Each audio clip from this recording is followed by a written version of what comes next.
ऋषिकुल्या समुद्र तट पर इन दिनों एक अद्भुत नजारा देखने को मिल रहा है। हर साल सर्दियों में अंडा देने के लिए मादा कछुए श्रीलंका से ओडिशा के समुद्री तट पर आते हैं। 1.5 से 2,000 किलोमीटर तक बंगाल की खाड़ी में से तैरते हुए ये कछुए इस समुद्री तट पर पहुँचते हैं। इन कछुओं ने जगह जगह घोंसला बनाया है और अपनी अगली पीढ़ी को जन्म देने के लिए लाखों अंडे दिए हैं।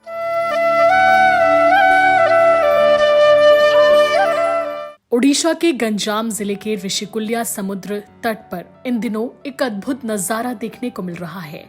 लाखों की संख्या में यहाँ एक साथ कछुए नजर आ रहे हैं। कछुओं की इन प्रजाति का नाम ऑलिव रिडले है। हर साल सर्दियों में अंडा देने के लिए मादा कछुए श्रीलंका से ओडिशा के समुद्री तट पर आते हैं और फिर अंडा देने के बाद गर्मियों में वापस लौट जाते हैं।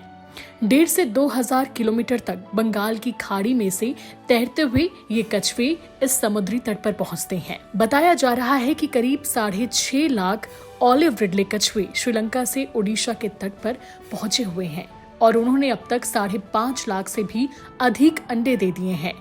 ये कछुए हर साल फरवरी के महीने में प्रजनन के लिए समुद्री तट पर पहुंचते हैं। करीब 7 हफ्ते बाद नन्हे ऑलिव रिडले अपने अंडों से बाहर निकलते हैं।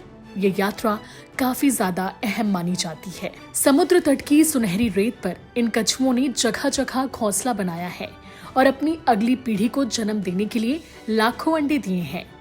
भारत के वन्य जीव सुरक्षा अधिनियम 1972 के तहत उनकी सुरक्षा की गारंटी भी मुहैया की गई है।